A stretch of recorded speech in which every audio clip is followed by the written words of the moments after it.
Hello दोस्तों, कैसे हो आप सब? आई होप कि आप सब स्वस्थ होंगे और खूब सारे एंजॉयमेंट के साथ अपनी पढ़ाई को लगातार जारी रख रहे होंगे। दोस्तों, जैसा कि आप लोगों को पहले से ही पता है कि हम लोग पढ़ रहे हैं प्लांट टिश्यू में हम लोगों ने परमानेंट टिश्यू के बारे में पढ़ रखा है। परमानेंट टिश्यू के अंदर हम लोग सिंपल परमानेंट टिश्यू के बारे में पढ़ रहे थे और सिंपल परमानेंट टिश्यू के अंदर हम लोग इसके पहले पैरेन्काइमा और कोलेनकाइमा टिश्यू पढ़ रखे हैं। अगर आपने वो वीडियो नहीं देखी है तो प्लेलिस्ट में जाके आप वहां से चेक करके देख सकते हैं, या फिर आई बटन में भी यहाँ पे आपको पिछले वीडियो की डिस्क्रिप्शन जो है दी जाएगी। तो आज की वीडियो में हम पढ़ेंगे स्कैलरेनकाइमा टिश्यू के बारे में, और ये क्यों जरूरी है, इसका कैसे बना है, यूज़ क्या क्या है प्लांट के अंदर, या फिर इसकी शेप साइज कैसी होती है, या फिर ये प्रेजेंट कहाँ कहाँ होता है। ये सारी नॉलेज आज की क्लास में हम ब्रीफली लेने वाले हैं, वो भी ट्रिक के साथ। तो बहुत ही आसानी से हम ये सारी भी चीज़ें देखेंगे। तो चलते हैं आज की वीडियो की ओर।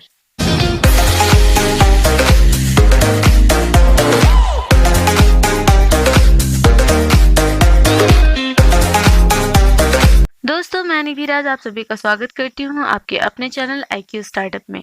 वीडियो शुरू करने से पहले मेरी आप सभी से ये रिक्वेस्ट है कि अगर आप हमारे चैनल पर नए हैं तो चैनल को सब्सक्राइब कर लें तथा साथ ही साथ बेल आइकन को दबा लें, ताकि हर वीडियो की नोटिफिकेशन आपको लगातार टाइम टू टाइम मिलती रहे। इसके साथ ही आप हमें फेसबुक पेज, इंस्टाग्राम और टेलीग्राम चैनल पे भी फॉलो कर सकते हैं। और हाँ, यदि आप के मन में कोई भी सवाल हो तथा स्टडी से रिलेटेड किसी भी तरह की कोई डाउट हो तो इंस्टाग्राम या कमेंट बॉक्स में पूछकर आप अपने सवाल का जवाब आसानी से पा सकते हैं। तो लगातार हमारे साथ बने रहिए और पढ़ाई करते रहिए। तो दोस्तों, जैसा कि हमने पहले बताया आपको कि परमानेंट टिश्यू हम लोग पढ़ रहे थे, यहाँ पे आपको थोड़ी सी मतलब अनकंफर्टेबल फील होगी कि पहले हमने नंबरिंग जो की है वो 2 की है, फिर 1 की है, फिर 3 की है। ये क्यों किया है? तो इसके लिए मैं आप लोगों को समझा दूं कि प्लांट टिश्यू जो होते हैं, प्लांट टिश्यू हम पढ़ रहे हैं, प्लांट टिश्यू के अंदर उसके 2 पार्ट्स थे, जिसमें पहले हमने मेरिस्टेमेटिक टिश्यू को देखा था और उसका दूसरा पार्ट जो था वो परमानेंट टिश्यू था। ठीक है, दूसरे पार्ट को पढ़ते हुए हम लोग उसके अलग अलग पार्ट्स को देख रहे हैं। तो परमानेंट टिश्यू भी 2 तरह के होते हैं, सिंपल परमानेंट और कॉम्प्लेक्स परमानेंट। ठीक है, तो उसके बाद हम लोग सिंपल परमानेंट टिश्यू पढ़ रहे हैं, और सिंपल परमानेंट टिश्यू में हम लोगों ने पहले ही पैरेन्काइमा और कोलेनकाइमा पढ़ रखा है। तो ये तीसरा पॉइंट जो है स्कैलरेनकाइमा पढ़ रहे हैं हम। ठीक है, आई होप कि आपको ये चीजें समझ में आ गई होंगी। तो अब स्कैलरेनकाइमा टिश्यू के बारे में जाने कि ये बना कैसे होता है। तो अगर आपने कोकोनट का हस्क देखा होगा, मतलब उसका छिलका देखा होगा, तो देखा है उसमें पतले पतले रेशे जैसे कुछ दिखाई देते हैं। बिल्कुल सही समझ रहे हैं आप। तो ये स्कैलरेनकाइमा के टिश्यू के ही बने होते हैं। ये जितने भी मैंने अभी बताया, जो कोकोनट का हस्क होता है वो किससे बना होता है? वो बनता है स्कैलरेनकाइमा टिश्यू से। ठीक है, तो फॉर्म्ड बाय, सबसे पहले कि वो बना कैसे होता है, तो लिग्निन यानी कि एक पदार्थ होता है, जैसे मैंने बताया था आपको कि सेल वॉल जो होते हैं सेल्यूलोज से बने होते हैं। बिल्कुल उसी तरीके से ये सेल्स जो है, स्कैलरेनकाइमा जो टिश्यू है, ये लिग्निन से बना होता है, लिग्निन नामक पदार्थ से बना होता है। अभी तक आपने देखा था कि पैरेन्काइमा और कोलेनकाइमा दोनों ही क्या थे? लिविंग सेल थे, है ना। लेकिन आप जब मैंने कोकोनट हस्क की बात की है तो आप देखते हो कि वो डेड सेल की तरह वर्क करता है, ना ही उसमें ग्रोथ होता है ना कुछ। जब तक उसमें ग्रोथ हो रहा है तब तक वो स्कैलरेनकाइमा का नहीं है। लेकिन जब वो जब उसमें रेशे बन जाते हैं, तब वो क्या होता है कि वो डेड सेल के रूप में हो जाता है, और वो स्कैलरेनकाइमा टिश्यू में वो सेल्स बदल जाता है। ठीक है, अब इसके बाद थर्ड पॉइंट मैंने लिखा है स्कैलरेनकाइमेटिस टिश्यू से बने होते हैं। निर्मल सी बात है कि स्कैलरेनकाइमा जो है वो किस तरह के टिश्यू सेल से बनेगा? तो वो स्कैलरेनकाइमेटिस टिश्यू से बना होता है।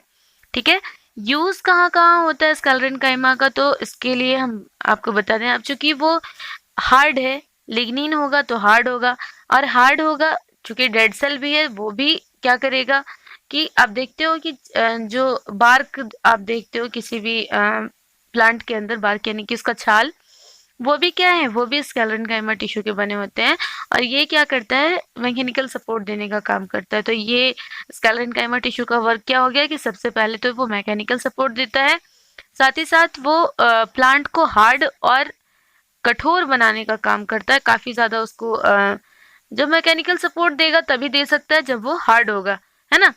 साथ ही साथ provide strength to the plant parts, plant के अलग अलग पार्ट्स को प्रोवाइड करता है क्या, स्ट्रेंथ, यानी कि मजबूती प्रदान करता है। अब जैसे देखिए हमें कोई भी चीज बनानी होती है, घर बनाना होता है, तो उसमें हम क्या करते हैं, प्लास्टर लगाते हैं ना। क्यों लगाते हैं, ये इसलिए ताकि उसकी मजबूती जो है वो और ज्यादा बढ़ सके।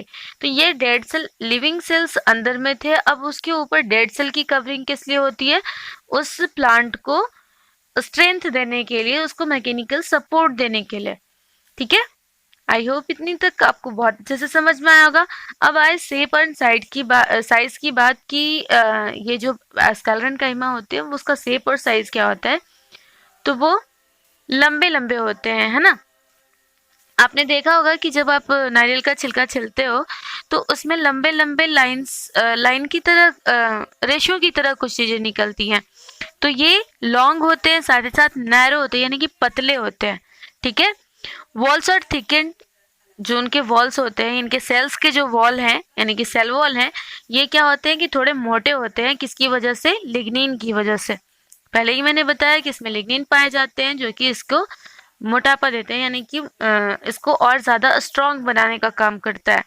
ठीक है, तो सेल वॉल जो होते हैं लिग्निन की वजह से थिकेंड होते हैं। सेल्यूलोज का तो बना सेल वॉल होगा, लेकिन उसमें लिग्निन होता है जिसके कारण वो और ज्यादा मोटे हो जाते हैं।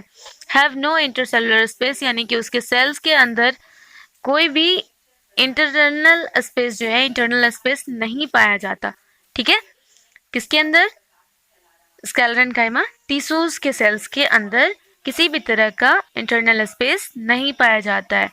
अब ये बात आती है पाए कहाँ जाते, तो सबसे पहले तो मैं बार बार बोल रही हूँ, हस्क ऑफ कोकोनट, यानी कि कोकोनट के छाल में। साथ ही साथ कवरिंग ऑफ सीड, अलग अलग सीड्स का जो कवरिंग लेयर पाया जाता है उसके अंदर भी ये प्रेजेंट होते हैं। क्यों, उसको स्ट्रेंथ देने के लिए। सीड क्या है, उसका बच्चा है ना, किसी भी प्लांट का बच्चा है।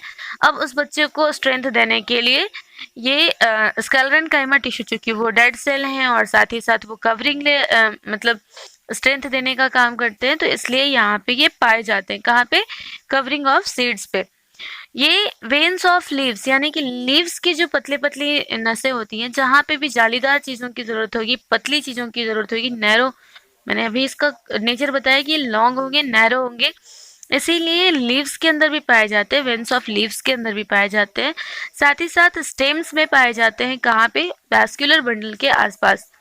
जब आप किसकी कटिंग सेक्शन देखेंगे तो वहां पे वैस्कुलर बंडल पाए जाते हैं। इन्हीं वैस्कुलर बंडल के चारों ओर ये लिग्निन से बने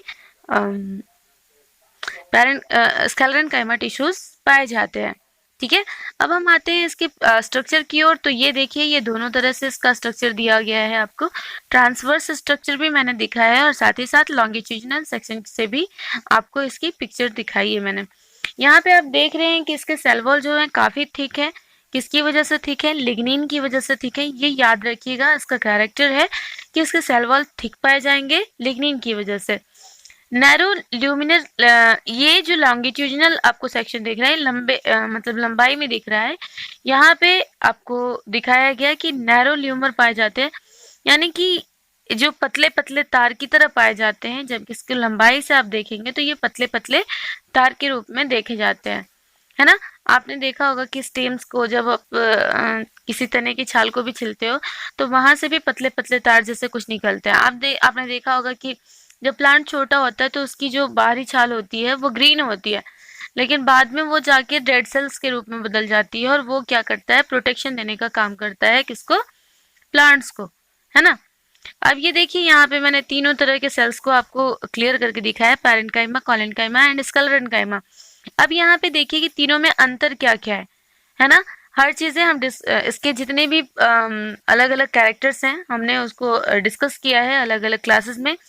तो आप ये तीनों पार्ट्स देख के आराम से समझ सकते हो कि तीनों में अंतर क्या। आप देख रहे हो स्क्लेरेन्काइमा टिश्यू के जितने भी सेल्स हैं वो कितने मोटे मोटे सेल वॉल से बने हुए हैं। है ना। तो यहाँ पे चूंकि ये सेल वॉल इसके अंदर काफी काफी काफी मोटा होता है, जो कि इसको स्ट्रेंथ देने का काम करता है। ठीक है।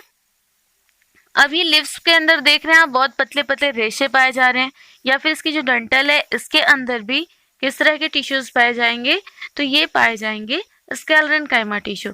ठीक है। तो आई होप कि ये चीजें आपको बहुत अच्छे से समझ में आई होंगी। तो